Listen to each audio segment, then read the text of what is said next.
వెలుగు దినపత్రిక చూస్తే ఆ 8 మందిపై ఆశలు లేనట్లే. ప్రమాద స్థలంలో మట్టి బురద తప్ప మనుషుల జాడ లేదు. టీబీఎం మిషన్ చుట్టూ బురదలో కూరుకుపోయి ఉంటారని అనుమానాలు. టన్నెల్ చివరి వరకు వెళ్ళిన ఆర్మీ రెస్క్యూ టీం. అక్కడ అత్యంత భయానకరంగా పరిస్థితులు. లైనింగ్ వేసిన ఏరియాలోనూ నీటి ఊటలు, శిథిలాలు. మట్టిని తొలగిస్తే మరింత కూలే ప్రమాదం, కదిలిస్తే కంపనమే అన్నట్లుగా అక్కడి పరిస్థితి. ఎండోస్కోపిక్ పరికరాలతో నేడు NGRI టెస్ట్. బురద తొలగించడమే పెద్ద సవాల్గా మారింది. టన్నెల్లో ప్రమాదం జరిగినటువంటి ప్రాంతంలో రెస్క్యూ టీం వెళ్తా ఉంది. తర్వాత ప్రమాద స్థలంలో టన్నెల్ నిండా పేరుకుపోయినటువంటి బురద, మట్టి ఇదంతా ఉన్న దీంతో చాలా ఇబ్బంది పడుతున్నారంట. అంటే గ్యారంటీగా అక్కడ బతికేటువంటి అవకాశం లేదు అని చెప్తా ఉన్నారు అక్కడ ఉన్నటువంటి వాళ్ళు. SLBC టన్నెల్లో ఏ మూలలో సజీవంగా ఉంటారనుకున్న 8 మంది ప్రాణాలపై ఇక ఆశలు లేనట్టేనని అధికారులు అంటున్నారు.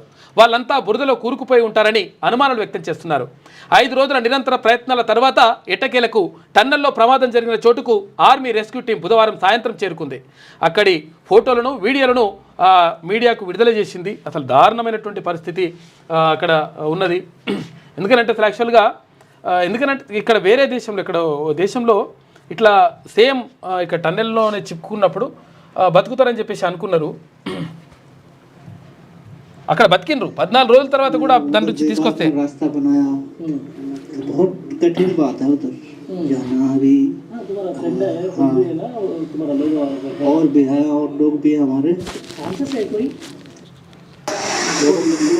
లోపల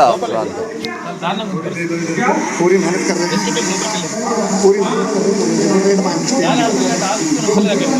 ऑक्सीजन की यहाँ दिक्कत है ना, ऑक्सीजन बहुत दिक्कत, बहुत गर्मी है और गर्मी पसीना बहुत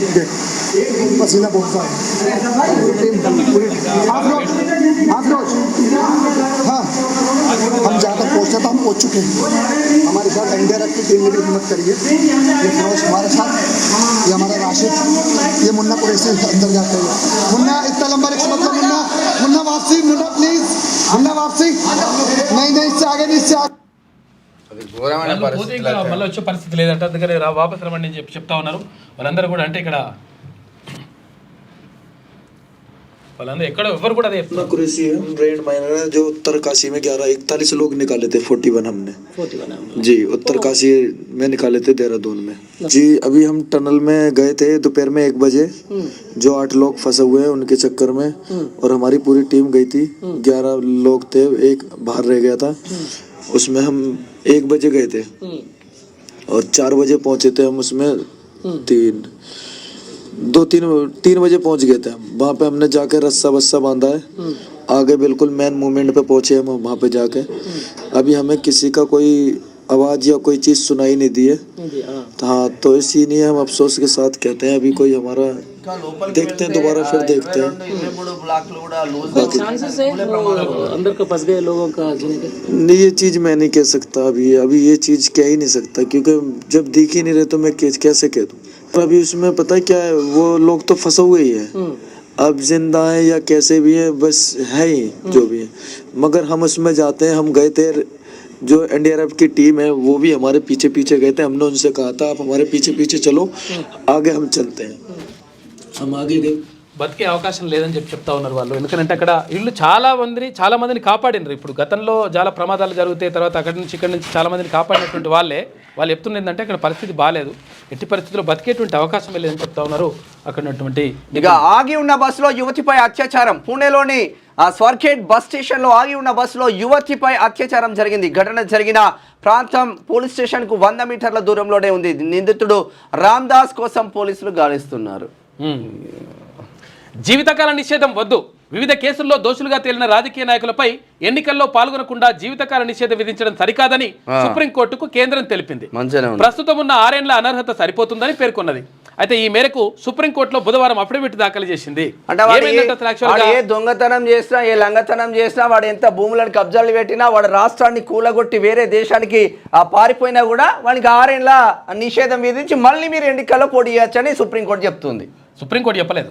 అయితే వీళ్ళు దాంట్లో విషయం ఏంటంటే అసలు యాక్చువల్ ఇక్కడ ఏమంటుందంటే, ఇక్కడ మర్డర్లు ఏరి మానభంగాలు చేసిన, రకరకాలుగా కేసుల్లో ఇరుక్కున్న తర్వాత అందులో దోషులుగా తేలిన సుప్రీంకోర్టు అడిగింది. సుప్రీంకోర్టు కేంద్ర ప్రభుత్వాన్ని అడిగింది, మరి ఎట్లా చేయాలి మరి వీళ్ళ పరిస్థితి ఏంది వీళ్ళకు జీవితకాలం నిషేధం విధిద్దామా ఎందుకనంటే ఇటువంటి దోషులు ఇటువంటి ఇవన్నీ కూడా రంగకథలు పడ్డంటూ వాళ్ళు ఆ దోషులుగా తేలిన వాళ్ళని జీవితకాలం ఎప్పుడు కూడా పోటీ చేయకుండా ఉంచుదామా అని చెప్పేసి సుప్రీంకోర్టు కేంద్ర ప్రభుత్వాన్ని అడిగింది. అడిగితే కేంద్ర ప్రభుత్వం ఏం చెప్పిందంటే ఒక అఫిడవిట్ ఇచ్చినప్పుడు ఆ అఫిడవిట్లో ఏం పేర్కొన్నదంటే అట్లేం కాదు జీవితకాలం వాళ్ళని అట్లా నిషేధం విధించడానికి వీల్లేదు వాళ్ళు పోటీ చేయొచ్చు కాకపోతే ఏంటంటే ఒక 6 సంవత్సరాలు ఇప్పటికే ఉన్నది గతంలోనే ఉన్నది ఇప్పుడు కొత్తగా వచ్చేది ఏం కాదు గతంలో 6 సంవత్సరాలు నిషేధం అనేటువంటిది ఉంది ఆ 6 సంవత్సరాలు ఉంటే సరిపోతుంది ఇక ఎట్లకైనా దోషులైనా లంగలైనా దొంగలైనా మర్డర్లు చేసినోడైనా సరే మానభంగాలు చేసినోడైనా సరే ఎవడైనా సరే కానీ వాళ్ళని మనం కాపాడదాం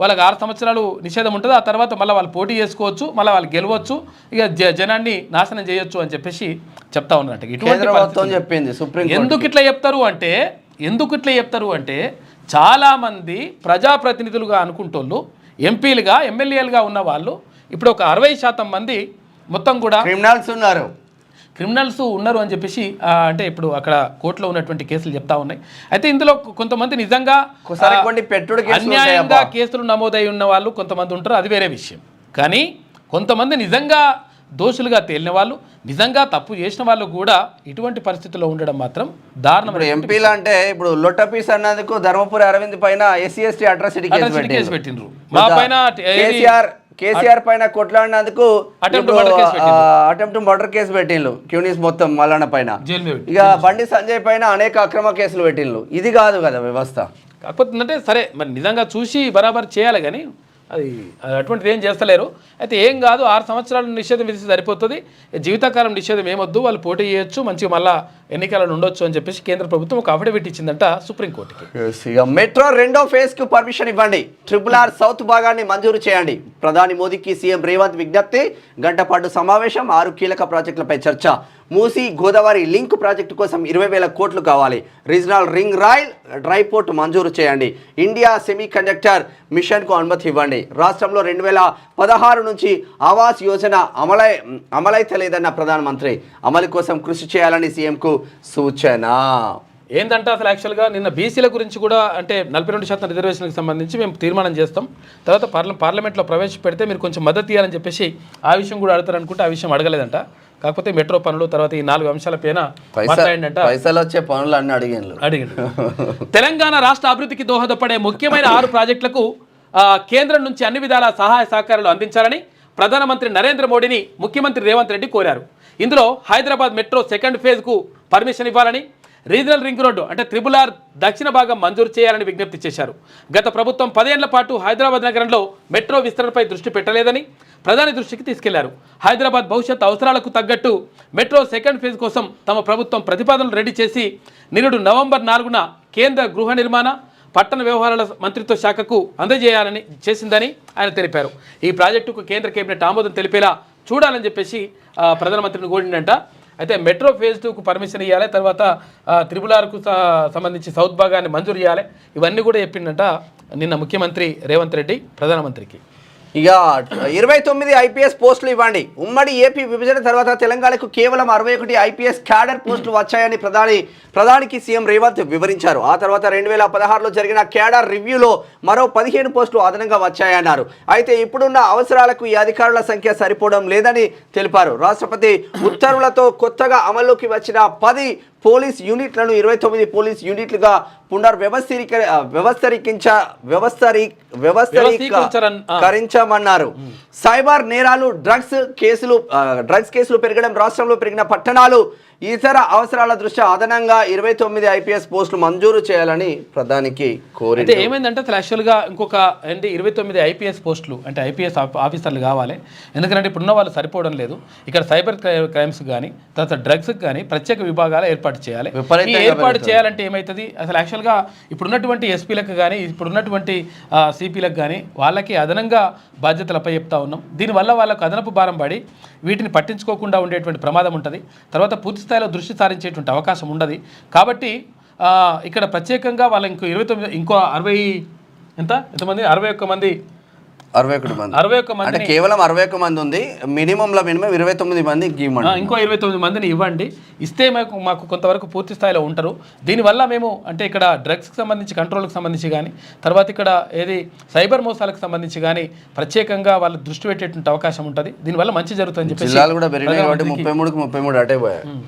ఇక మా పోటీ బీజేపీతోనే, మీడియాతో చిట్చాట్లో సీఎం రేవంత్, రాష్ట్రంలో బీఆర్ఎస్ పనైపోయింది, ఇక సిబిఐ కేసులు చూపి బీఆర్ఎస్ను విలీనం చేసుకోవాలని బీజేపీ ప్లాన్. ఎస్ఎల్బీసీ ఘటనకు గత సర్కార్ నిర్లక్ష్యమే కారణం, కేసీఆర్ కోసమే కిషన్ రెడ్డి పనిచేస్తున్నారు, ప్రాజెక్టులు రాకుండా అడ్డుకుంటున్నాడు. కాళేశ్వరంపై కేసు పెట్టిన రాజలింగమూర్తి, అడ్వకేట్ సంజీవారెడ్డి మృతిపై కేటీఆర్ మౌనమెందుకు, డ్రగ్స్ కేసు నిందితుడు కేదార్ మరణం వెనుక కారణాలేమిటి, ఆ 3 మిస్టరీ మరణాలపై ఫిర్యాదు వస్తే తప్పక దర్యాప్తు చేస్తాం. ఫిరాయింపులపై బీఆర్ఎస్ బీజేపీ మాట్లాడడం పెద్ద జోక్, బీఆర్ఎస్ హయాంలో రాని బై ఎలక్షన్స్ ఇప్పుడు వస్తాయా అని ప్రశ్న. అరే ఫిర్యాదు వస్తేనే మేము పరిశీలిస్తామని చెప్తున్నారు కదా కిషన్ రెడ్డి గారు, మరి నిజంగా అంటే రేవంత్ రెడ్డి ఎటు చెప్తుండో అవేం చెప్తుండో ఇవేం చెప్తుండో ఏం అర్థం కావట్లేదు. విషయం ఏంటంటే 100% ఈ మర్డర్లు ఏవైతే జరిగినాయో, ఈ మర్డర్లు తర్వాత ఈ కేదార్ మొన్న నిర్మాత ఉన్నాడు కదా ఆయన చచ్చిపోయింది ఇక్కడ ఏది దుబాయ్లో, ఇవన్నిటిపైన పూర్తి విచారణ జరగాలి. తర్వాత ఇక్కడ రాజలింగమూర్తి సంబంధించి కూడా పూర్తి విచారణ జరగాల్సిన అవసరం ఉన్నది. ఎందుకంటే అలా పూర్తి విచారణ జరిగితే ఇప్పుడు కేటీ రామారావు ఎప్పుడైనా కానీ ఆయన ఇప్పుడు ఏమైనా చిన్న విషయమైనా జరిగితే మొత్తం వచ్చి ప్రెస్ మీట్ పెట్టి ఇవంతా చేస్తారు కదా హరీష్ రావు కానీ, మరి ఇప్పుడు రాజలింగమూర్తి చనిపోతే కనీసం దాని మీద ప్రెస్ మీట్ ఎందుకు పెడతలేవు, తర్వాత దాని గురించి ఎందుకు మాట్లాడతలేరు? కారణం ఏంటి అంటే వాటి కొంతమందిని వెనకేసి వచ్చేటువంటి అంటే ప్రయత్నం చేస్తున్నారని చెప్పేటువంటిది ఆరోపణ. అరే రాజలింగమూర్తి భార్య అంతా గండ్రా వెంకటరమణారెడ్డి మా భర్తను చంపేసిలని ఆరోపణలు చేసిన నేపథ్యంలో ఇంకా ఫిర్యాదు వస్తే మేము పరిశీలిస్తామని చెప్పడం ఏంది రేవంత్ రెడ్డి గారు? ఫిర్యాదు వస్తే పరిశీలించుడు కాదు, సుమోటోగా తీసుకొని మీరు చేయాల్సిన అవసరం ఉంటుంది కదా అక్కడ. కాకపోతే ఇంకేదో ప్రభుత్వం తరఫున మనమే ఇక పీపీలను పురమాయించి తీసుకుపోయి మీరు ఒకటైనట్టే ఉన్నది మా దృష్టిలో. మీరు అందరూ రాజకీయ నాయకులు అందరూ ఒకటై ఇంకెవరు ఫిర్యాదు పేద బీసీ వర్గాలు చచ్చిపోతా ఉంటే నిండా మంచిగా చూస్తున్నట్టున్నది. ఎవరు ఫిర్యాదు చేయాలి? ఇంకా మొత్తం కూడా అన్యాయం జరిగిపోతూ ఉంది, తర్వాత మర్డర్లు జరుగుతూ ఉంటే కనీసం మరి పట్టించుకోకపోతే ఎట్లా? ఎవరు మాట్లాడుతున్నారు మర్డర్ పైన? మీద కేటీ రామారావు మాట్లాడు, హరీష్ రావు మాట్లాడు, కేసీఆర్ మాట్లాడు, కవిత మాట్లాడదు, ఎవరు మాట్లాడరు? ఎందుకు మాట్లాడరు అంటే వాళ్ళే ఉన్నారు కాబట్టి. ఎందుకంటే కాళేశ్వరం ప్రాజెక్టుకి సంబంధించి కాళేశ్వరం మేడిగడ్డకి సంబంధించి కేసు వేసిండు రాజలింగమూర్తి, వేస్తే దానికి మర్డర్ జరిగితే ఆ మర్డర్ కేసు కొట్టేస్తారట. ఇక కేసు ఆయన లేడు కాబట్టి ఇక కేసు మేము చేయలేమని చెప్పేసి హైకోర్టు కూడా చెప్తున్నది. ఇక ఇటువంటి నేపథ్యంలో మరి పరిస్థితి ఎవడు చేయాలి, ఏం కథ ఇదంతా కూడా, ఇది ఎంతవరకు కరెక్ట్? అదే తర్వాత మా పోటీ బీజేపీతోనే అంటారు, పోటీ చేస్తుంది ఒకటే, ఆ ఒకటి కూడా ఆల్ ఫోర్స్ ఉట్టిదే అయిపోతుంది, గెలిచినా ఒకటే గెలవకుండా ఒకటే అని కూడా చెప్పేసి అయిపోయింది. అది ఇక అది ఉట్టిదే కథ, దాని గురించి పెద్దగా ఆలోచించాల్సిన అవసరం కూడా లేదేమని చెప్పేసి అంటారు. ఫ్యూచర్లో పోటీనే, ఇప్పుడు కాదు ఇక ఎమ్మెల్సీ పోటీ. ఫ్యూచర్లో అయితే బరాబర్, ఫ్యూచర్లో మీరు చెప్పింది వాస్తవంగా భారతీయ జనతా పార్టీతోనే కాంగ్రెస్ పోటీ ఉంటుంది, ఆ 2 పార్టీల మధ్యలో ఉంటుంది అనేది వాస్తవం. అది తెలంగాణలో బీఆర్ఎస్ పనైపోయిందని సీఎం రేవంత్ రెడ్డి అన్నారు. తమ ప్రధాన పోటీ బీజేపీతోనేనని అని స్పష్టం చేశారు. అయితే బీజేపీ తెలంగాణ రాష్ట్ర కొత్త అధ్యక్షుడిగా ఎవరొచ్చినా భవిష్యత్తులో ఆ పార్టీతోనే మాకు పోటీ ఉంటుంది. 10 ఏళ్ల బీఆర్ఎస్ పాలనలో జరిగిన అవినీతిపై సిబిఐ విచారణకు కేంద్ర మంత్రులు కిషన్ రెడ్డి, సంజయ్ డిమాండ్ చేయడం వెనుక కుట్ర ఉంది. సిబిఐ విచారణ పేరుతో బీఆర్ఎస్ను విలీనం చేసుకోవాలని బీజేపీ ప్లాన్ చేస్తున్నది అని వ్యాఖ్యానించారు. అయితే ఫోన్ ట్యాపింగ్ కేసు నిందితుడు ప్రభాకర్ రావు విదేశాల్లో ఉన్నారని, ఆయన్ను దేశానికి తీసుకురావాల్సిన బాధ్యత కేంద్ర ప్రభుత్వానిదని చెప్పారు. ఫార్ములా ఈ రేస్ కేసులో ఈడీ దర్యాప్తు జరుగుతున్నదని, మరి కేటీఆర్ను ఎందుకు అరెస్ట్ చేయడం లేదని ఆయన ప్రశ్నించారు. ఈడీ దర్యాప్తుపై కిషన్ రెడ్డి, బండి సంజయ్ ఎందుకు మాట్లాడడం లేదని చెప్పేసి నిలదీశారు. ఇప్పుడు వీళ్ళు ఏమంటారంటే మాకపై ఎప్పుడు అక్కడ సిబిఐకి ఈడీకి అని చెప్పేసి బండి సంజయ్ తర్వాత ఇక్కడ కిషన్ రెడ్డి అంటున్నారు మేము చేస్తామని. ఇప్పుడు మీరు మీ చేతుల్లో ఉంది కదా, అవకాశం ఉంది కదా. ఈ car race already ED enter అయింది, మొత్తం ఎంటర్ అయిపోయింది. ఈ ఎంటర్ అయిపోయిన తర్వాత మీరు ఎందుకు చేస్తలేదని చెప్పేసి ఇక్కడ ముఖ్యమంత్రి అడుగుతున్నాడు. తర్వాత వీళ్ళేం అడుగుతున్నారు, లేదు ఇక్కడ కాళేశ్వరం సంబంధించి కానీ, తర్వాత ఇక్కడ ఏది కరెంటు అవకతవకలకు సంబంధించి కానీ, ఇక్కడ గొర్రెల స్కామ్ కానీ, వీటన్నిటికీ సంబంధించి వీటన్నిటిని సిబిఐకి ఇవ్వాలి, సిబిఐకి తర్వాత ఈడీకి ఇస్తే మేము దర్యాప్తు చేస్తామని చెప్పేసి వీళ్ళు చెప్తా ఉన్నారు. వాళ్ళు వేసుకుంటారు కానీ ఎవరు కూడా దర్యాప్తు మరి పూర్తి స్థాయిలో చేస్తున్నట్టుగా కనిపిస్తలేదు. మరి ప్రజలకు క్లారిటీ రావాలంటే, ప్రజలకు దీనిపైన నమ్మకం, మీ పైన నమ్మకం రావాలంటే 100% ఎవడైతే తప్పు చేసిండో వానికి శిక్ష పడాలి, అప్పుడు నమ్మకం వస్తుంది. ఎస్, ఇక పబ్లిక్ ట్రాన్స్పోర్ట్ వాహనాలు ఎక్కడున్నా ట్రేస్ చేయొచ్చు. రాష్ట్రంలోని ప్రభుత్వ ప్రైవేట్ రవాణా వాహనాలన్నింటికీ ఇకపై లొకేషన్ ట్రేసింగ్ డివైస్లను అమర్చడం తప్పనిసరి కానుంది. ఇందుకు అనుమతి కోరుతూ కేంద్ర ప్రభుత్వానికి రాష్ట్ర రవాణా శాఖ లేఖ రాసింది. అయితే దీనివల్ల లాభాలు ఉంటాయి, నష్టాలు ఉంటాయి, కొన్ని ఏవైనా కానీ. విషయం ఏంటంటే ఇప్పుడు ఒకవేళ ఏ వాహనం ఎక్కడుంది ఏం కథ అనేది మొత్తం ఇట్లా ఈజీగా ట్రేస్ చేసి పడేసి కథం అంటే దొంగతనం చేస్తే పట్టించేటువంటి అవకాశం ఉంటుంది. తర్వాత ఎవరైనా నిజంగా ఒకవేళ ఏదైనా సరుకు రవాణా లేకపోతే ఏదైనా సక్రమంగా జరుగుతున్నా కానీ దాన్ని మంచిగా ట్రేస్ చేసేసి దొంగలు కూడా ఎక్కడన్నా మాట వేసేసి దీన్ని కొట్టేసేటువంటి ప్రమాదం కూడా ఉంటుంది. కాబట్టి రెండు రకాలుగా ఉంటుంది. కాకపోతే ప్రభుత్వం అయితే అడుగుతుందంట దేనికి అన్ని వెహికల్లకి అక్కడ అదేమంటారు దాన్ని GPS పెట్టాలని చెప్పి చూస్తుందంట, లొకేషన్ ట్రేసింగ్. ఇక చివరి రోజు 2.5 కోట్ల మంది ముగిసిన మహాకుంభమేళ 45 రోజుల్లో 66 కోట్లకు పైగా భక్తుల పుణ్యస్థానాలు. కాశీ విశ్వనాథుడికి నాగసాధువుల ప్రత్యేక పూజలు. పేష్వాయి ఊరేగింపుతో మేళ అధికారికంగా ముగింపు. ఉత్సాహంగా పాల్గొన్న 10,000 మంది నాగసాధువులు 1-2 రోజుల్లో తిరిగి హిమాలయాలకు పయనం. చెత్త తొలగించేందుకు రంగంలోకి పారిశుద్ధ్య కార్మికులు. మహాకుంభమేళ సక్సెస్తో సాధు సన్యాసుల హర్షం వ్యక్తం చేస్తూ ఉన్నారు. నిజంగా కూడా మహాకుంభమేళాకి చాలా చోట్ల నుంచి, చాలా గ్రామాల నుంచి, చాలా పట్టణాల నుంచి భారీగా భక్తులు తరలి వెళ్ళింది అక్కడికి. సరే అది పుణ్యం వస్తుందా పాపం వస్తుందా అదంత విషయం పక్కకు పెడితే ఆధ్యాత్మిక శోభలోకి నమ్మకం అంటే ఒక నమ్మకం అనేటువంటిది ధర్మానికి సంబంధించి, హిందూ ధర్మానికి సంబంధించి ఒక నమ్మకం ఉన్నది. అంటే అక్కడ ఒకవేళ ఇట్లా ఈ పుణ్యస్నానాలు చేస్తే ఉన్న పాపాలు పోతాయి, తర్వాత మంచి జరుగుతున్నటువంటిది భక్తుల నమ్మకం. ఆ నేపథ్యంలోనే 65 కోట్ల మంది, దాదాపు భారతదేశంలో సగం మంది అక్కడికి వెళ్ళినట్టుగా చెప్తా ఉన్నారు. అక్కడ ఉన్నటువంటి ఉత్తరప్రదేశ్ ప్రభుత్వం చెప్తా ఉంది. అయితే అక్కడ నాగసాధువులు కూడా అసలు యాక్చువల్గా మనము నాగసాధువులు ఉంటారా అసలు యాక్చువల్గా ఇప్పుడు ఏది కాష్టాలలో మొత్తం శవం కాలుతుంటే తింటారు ఇట్లా అని చెప్పేసి ఉంటారు కదా, అరే ఉంటారా అసలు యాక్చువల్గా వాళ్ళు చూడడం ఎట్లా అని చెప్పేసి అనుకునే పరిస్థితి నుంచి, అంటే సినిమాలలోనో లేకపోతే ఏదైనా సీరియళ్ళలోనో చూసేటువంటి పరిస్థితి ఉండే. కానీ డైరెక్ట్గా కొన్ని లక్షలాది మంది నాగసాధువులు వీళ్ళందరూ కూడా కనిపిస్తూ ఉన్నారు, రకరకాలుగా కనిపిస్తూ ఉన్నారు. వీళ్ళందరూ కూడా నిజంగా కూడా హిమాలయ పర్వతాలు ఆ పరిసర ప్రాంతాల్లో ఉంటారంట. అయితే మొత్తం మీద ఒక ఆధ్యాత్మిక శోభతోటి విరాజిల్లింది అక్కడ ఉత్తరప్రదేశ్లోని ప్రయాగ్రాజ్.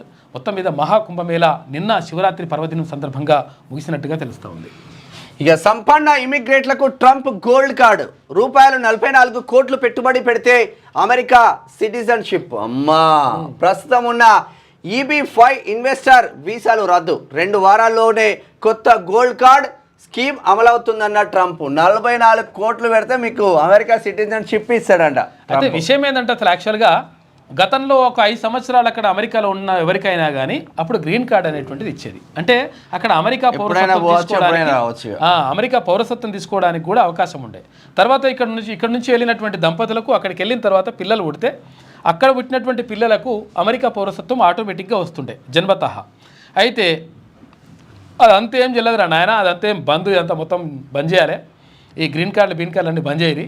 ఎవరైతే 44 కోట్లు 43 కోట్ల 50 లక్షల రూపాయలు ఎవరైతే పెట్టుబడి పెట్టగలుగుతారో అమెరికాలో పెట్టుబడి పెట్టాలంట.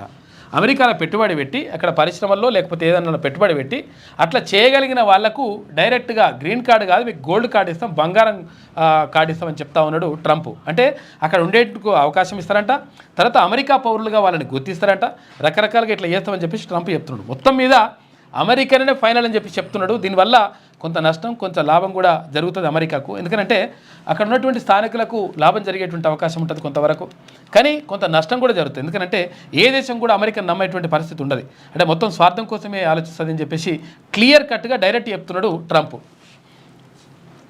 అమెరికాలో సెటిల్ అవ్వాలని అనుకునే సంపన్నులకు US president Donald Trump golden offer ప్రకటించారు. యుఎస్లోని కంపెనీల్లో $5 మిలియన్ అంటే సుమారు 44 కోట్ల రూపాయలు పెట్టుబడి పెడితే గోల్డ్ కార్డు వీసాలు జారీ చేస్తామని, వాటితో యుఎస్ సిటిజన్షిప్ లభిస్తుందని వెల్లడించారు. మంగళవారం వైట్ హౌస్లో ట్రంప్ ఈ కొత్త స్కీమ్కు సంబంధించినటువంటి ఎగ్జిక్యూటివ్ ఆర్డర్పై సంతకం చేశారు. అనంతరం అమెరికా వాణిజ్య మంత్రి ఓవాల్డ్ లుట్నిక్తో కలిసి ఆయన మీడియాతో మాట్లాడాడు. మొత్తం మీద గోల్డ్ కార్డు ఇస్తారంట, పైసలు అక్కడ పెట్టుబడి పెట్టేవాళ్ళకి అక్కడ ఉండే అవకాశం ఇస్తారు. డీలిమిటేషన్తో దక్షిణాదిలో 1 సీటు తగ్గదు. తమిళనాడుకు తక్కువ నిధులు ఇచ్చామన్నది అబద్ధం అంటున్నారు అమిత్ షా. గత 10 ఏళ్లలో 5 లక్షల కోట్లు ఇచ్చినట్లు వెల్లడి. విషయం ఏంటంటే అసలు యాక్చువల్గా మీరు చెప్తున్నది 1000% తప్పు. అమిత్ షా గారు చెప్తున్నది తప్పు. ఎందుకంటే అసలు యాక్చువల్గా 1 సీటు కూడా తగ్గదు అని చెప్తున్నారు.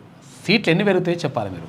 ఎందుకనంటే ఈ డీలిమిటేషన్ వల్ల అంటే నియోజకవర్గాల పునర్విభజన జరగడం వల్ల 2026లో నియోజకవర్గాల పునర్విభజన జరగాలని చెప్పేసి ఉన్నది లెక్క. అయితే 2026లో జరుగుతున్నటువంటి నియోజకవర్గాల పునర్విభజన దేని ప్రకారం చేస్తారు అంటే జనాభా దామాషా ప్రకారం చేస్తారు. అంటే ఎక్కడ ఎంత జనాభా ఉన్నది దాన్ని బట్టి నియోజకవర్గాలు పెరుగుతాయి. మరి ఈ పెరిగినటువంటి క్రమంలో ఏమైంది, తెలంగాణ రాష్ట్రం కానీ ఆంధ్రప్రదేశ్ కానీ ఇక్కడ ఉన్నటువంటి తమిళనాడు రాష్ట్రం కానీ దక్షిణాదిలో చాలా రాష్ట్రాలు జనాభా నియంత్రణ కోసం ప్రభుత్వం పెట్టినటువంటి నిబంధన ఏదైతే ఉందో అప్పుడు జనాభా బాగా భారీగా పెరిగిపోతూ ఉంటే భారతదేశంలో ఇట్లా జనాభా పెరుగుదలను మనం అరికట్టాలి, లేకపోతే ప్రమాదం ఏర్పడుతుంది, ఉండడానికి భూమి కూడా ఉండనటువంటి పరిస్థితి ఉంటుంది, తినడానికి తిండి కూడా దొరకదు. కాబట్టి అటువంటి పరిస్థితి నుంచి మనం కాపాడుకోవాలంటే జనాభా నియంత్రణ చేపట్టాలని చెప్పేసి అప్పుడు ఉన్నటువంటి కేంద్ర ప్రభుత్వం రాష్ట్ర ప్రభుత్వాలు భావించినప్పుడు అప్పుడు కేంద్ర ప్రభుత్వం ఒక ఆర్డర్ జారీ చేసింది. ఒక్కరు ముద్దు ఇద్దరు హద్దు ముగ్గురు వద్దే వద్దు అని చెప్పింది. దీంతో తెలంగాణ రాష్ట్రం కానీ ఇక్కడ తమిళనాడు కానీ ఇక్కడ ఉన్నటువంటి దక్షిణాది రాష్ట్రాలు అన్ని ఫాలో అయినాయి, అందరూ కూడా ఫాలో అయినరు. ఒక్కరు ముద్దు ఇద్దరు హద్దు ముగ్గురు వద్దే వద్దు అని అనుకున్నారు. చాలామంది అక్కడ కంట్రోల్లో ఉన్నది. దీంతో ఏమైందంటే దక్షిణాది రాష్ట్రాల్లో దక్షిణ భారతదేశంలో జనాభా చాలా వరకు తగ్గిపోయింది. అంటే ఎక్కడైతే ఉంటుందో ఆ మొత్తం జనాభా అంతా కూడా తగ్గుకుంటూ వచ్చింది. దీనివల్ల అంటే ప్రభుత్వం ఏదైతే నిర్ణయం తీసుకున్నదో కేంద్ర ప్రభుత్వం ఆ నిర్ణయానికి కట్టుబడి ఆ నిర్ణయానికి అనుగుణంగా వీళ్ళు వ్యవహరించారు కాబట్టి వీళ్ళని శిక్షిస్తామంటున్నది ఇప్పుడు కేంద్ర ప్రభుత్వం. విషయం ఏంటంటే ఇప్పుడు జనాభా దామాషా ప్రకారం చేయాలనుకున్నప్పుడు ఉత్తర భారతదేశానికి సంబంధించి ఉత్తర భారతదేశంలో ఉన్న వాళ్ళు ఇష్టం వచ్చినట్టుగా పిల్లలు అన్నారు. వాళ్ళు ఏ నిబంధన పాటించకపోతే ఏమైంది, ఇప్పుడు అక్కడ జనాభా పెరిగింది, ఇక్కడ జనాభా తగ్గింది. మరి తగ్గడం వల్ల మాకు సీట్లు తగ్గుతాయి కదా అని చెప్పేసి అక్కడ స్టాలిన్ అంటా ఉన్నాడు. ఇక్కడ తెలంగాణ రాష్ట్రంలో కూడా తగ్గేటువంటి ప్రమాదం ఉంటుంది. అంటే ఇప్పుడు ఉన్న సీట్లు ఏం తగ్గాయి. ఇప్పుడు ఆయన చెప్తుంది ఏంటంటే లాజిక్గా మాట్లాడాడు. అంటే చాలా తెలివైన వ్యక్తి ఎవరు అమిత్ షా. ఆయన లాజిక్గా మాట్లాడాడు. మాకు సీట్లు తక్కువైతే 7 సీట్లు తక్కువైతే ఒక సీటు కూడా తక్కువ కాదు అంటున్నాడు. తక్కువ కావడం కాదు, పెరిగే సీట్లు ఇక్కడ ఎక్కువ పెరగవు. ఇక్కడ దక్షిణ భారతదేశంలో చాలా తక్కువ పెరిగేటువంటి అవకాశం ఉంటుంది. ఉత్తర భారతదేశంలోనైతే ఎక్కువ జనాభా ఉంది కాబట్టి అక్కడ ఎక్కువ పెరిగేటువంటి అవకాశం ఉంటుంది అని చెప్పేసి అక్కడ మాట్లాడుతూ ఉన్నారు. అక్కడ ఎవరు తమిళనాడు ముఖ్యమంత్రి స్టాలిన్ జనాభా ఆధారంగా లోక్సభ నియోజకవర్గాల పునర్విభజన జరిగితే తమ రాష్ట్రంలో 8 సీట్లు తగ్గుతాయని తమిళనాడు సీఎం ఎంకే స్టాలిన్ చేసిన కామెంట్లను కేంద్ర హోంశాఖ మంత్రి అమిత్ షా తోసిపుచ్చారు. డీలిమిటేషన్ వల్ల తమిళనాడు సహా దక్షిణాదిలోని ఏ రాష్ట్రమూ ఒక్క సీటు కూడా కోల్పోదని తెలిపారు. ఈ విషయాన్ని స్వయంగా ప్రధానమంత్రి నరేంద్ర మోడీనే లోక్సభలో చెప్పారన్నారు. తమిళనాడులోని 5 జిల్లాల్లో బీజేపీ కార్యాలయాలను అమిత్ షా నిన్న వర్చువల్గా ప్రారంభించిండు. తర్వాత ఇక్కడ నిన్న తమిళనాడుకు వచ్చిండు. ఒక్క నిమిషం, నిన్న ఏదో పూజలు కూడా చేసిండు. సాంగ్ పెట్టద్దు మనం, అదో పరిచయం ఉన్నది మనకు. యూట్యూబ్ గైడ్లైన్స్ ఉంటాయి మాకు, కొన్ని పాటలు వేయాలని కొన్ని అవన్నీ కూడా వేయాలని ఉంటుంది కానీ మాకుంటాయి కొన్ని. కోయంబత్తూరులోని ఈషా ఫౌండేషన్ శివరాత్రి వేడుకలకు హాజరైన నిన్న సద్గురు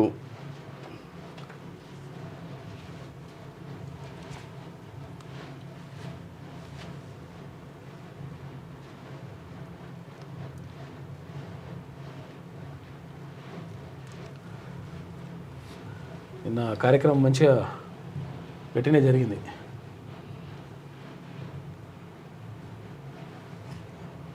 శివలింగానికి అట్లా మొత్తం పూజలు చేసిండ్రు, ప్రత్యేక పూజలు చేసిండ్రు, జరిగింది. ఓకే,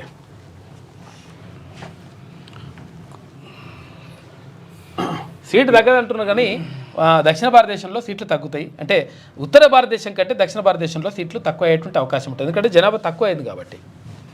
ఇక నేడే ఎమ్మెల్సీ ఎన్నికలు 2 టీచర్ 1 గ్రాడ్యుయేట్ స్థానానికి పోలింగ్ ఉదయం 8 గంటల నుంచి సాయంత్రం 4 గంటల వరకు బ్యాలెట్ బాక్స్లతో పోలింగ్ స్టేషన్లకు బయలుదేరిన సిబ్బంది, ఓటర్లుగా నమోదైన ఉద్యోగులు, టీచర్లకు స్పెషల్ క్యాజువల్ లీవ్. మరి ఏం జరుగుతుందో స్పెషల్ క్యాజువల్ లీవ్ ఇచ్చేసిండ్రు. తర్వాత ఇక్కడ ఓటర్లు, తర్వాత వీళ్ళందరికీ ఉద్యోగులకి సెలవిస్తారని చెప్పేసి అంటున్నారు. కానీ ఏది ఏమైనప్పటికీ ఇక్కడ డబ్బులకు తర్వాత ఇక్కడ నిజాయితీగా పోరాడేటువంటి బీసీలకు జరుగుతున్నటువంటి యుద్ధంగా చెప్తా ఉన్నారు. కాబట్టి మొత్తం కూడా పట్టభద్రులు, ఎందుకంటే విఘ్నులు పట్టభద్రులు అంతా మొత్తం కూడా సమాజాన్ని మార్గనిర్దేశం చేయవలసిన వాళ్ళు. టీచర్లు కూడా మార్గనిర్దేశం చేసినటువంటి మార్గదర్శకులు. అమ్ముడు పోయే ఓటర్లు అయితే కాదు. ఎన్ని డబ్బులు తీసుకున్నా కానీ పిల్లగానికే చెప్తారు వాళ్ళు, అరే అన్యాయం చేయొద్దురా బాబు అని చెప్తారు కదా. కాబట్టి వాళ్ళు 100% నిజాయితీగా ఉంటారు, నిజాయితీగా ఓట్లు వేస్తారని చెప్పేసి ప్రజలందరూ భావిస్తూ ఉన్నారు. అట్లా వేయాలని చెప్పేసి మనస్ఫూర్తిగా కోరుకుందాం. ఇక పండగ పేరు చెప్పి ఏపీ ఎస్కేప్ కేఆర్ఎంబీ మీటింగ్కు ఆ రాష్ట్ర అధికారులు డుమా కావాలని లేట్ చేస్తూ నీళ్లను ఎత్తుకెళ్లేందుకు కుట్ర. బోర్డు ముందు తీవ్ర నిరసన వ్యక్తం చేసిన తెలంగాణ ఏ మీటింగ్కు హాజరు కాని ఏపీ సెక్రటరీ.